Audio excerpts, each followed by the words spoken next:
નમસ્કાર, આપ જોઈ રહ્યા છો મંતવ્ય ન્યૂઝ અને હું છું આપની સાથે સ્મિતા। સમાચારની શરૂઆત કરીએ તો સમાચાર નવસારીથી સામે આવી રહ્યા છે। કહી શકાય કે નવસારી ખાતે ગટર યોજનાના કોન્ટ્રાક્ટરની મનમાની સામે આવી છે। તો મુખ્ય માર્ગ પર પોકલેન્ડ મશીન ચલાવ્યું હતું અને જેમાં જયશંકર પાર્ટી પ્લોટથી પારસી હોસ્પિટલ સુધી આ મશીન ચલાવવામાં આવ્યું હતું।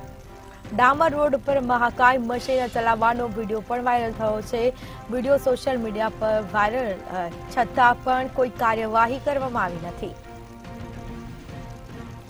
તો મુખ્ય માર્ગ પર મશીન લઈ જવાના કારણે વિવાદ સર્જાયો હતો, જેના કારણે કોઈ કાર્યવાહી કરવામાં આવી નથી। તો ગટર યોજના કોન્ટ્રાક્ટરની મનમાની સામે આવી છે। મુખ્ય માર્ગ પર પોકલેન્ડ મશીન ચલાવ્યું હતું, જેમાં જયશંકર પાર્ટી પ્લોટથી પારસી હોસ્પિટલ સુધી આ મશીન ચલાવવામાં આવ્યું હતું। તો વિડીયો સોશિયલ મીડિયા પર વાયરલ છતાં કોઈ કાર્યવાહી કરવામાં આવી નથી। ડામર રોડ પર મહાકાય મશીન ચલાવવાનો વિડીયો છે તે સામે આવ્યો છે। તો મુખ્ય માર્ગ પર પોકલેન્ડ મશીન ચલાવવામાં આવ્યું હતું। સાથે જ કહી શકાય કે જયશંકર પાર્ટી પ્લોટથી પારસી હોસ્પિટલ સુધી આ મશીન ચલાવવામાં આવ્યું છે, પરંતુ કોઈ કાર્યવાહી કરવામાં આવી નથી।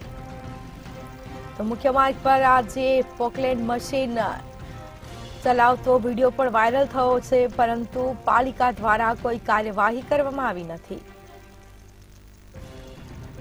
તો ગટર યોજનાના કોન્ટ્રાક્ટરની મનમાની સામે આવી છે। મુખ્ય માર્ગ પર પોકલેન્ડ મશીન ચલાવ્યું હતું, કોઈ કાર્યવાહી કરવામાં આવી નથી। આ વિડીયો પણ સોશિયલ મીડિયા પર વાયરલ થયો છે। મુખ્ય માર્ગ પર પોકલેન્ડ મશીન ચલાવ્યું હતું, જયશંકર પાર્ટી પ્લોટથી પારસી હોસ્પિટલ સુધી આ મશીન ચલાવ્યું હતું।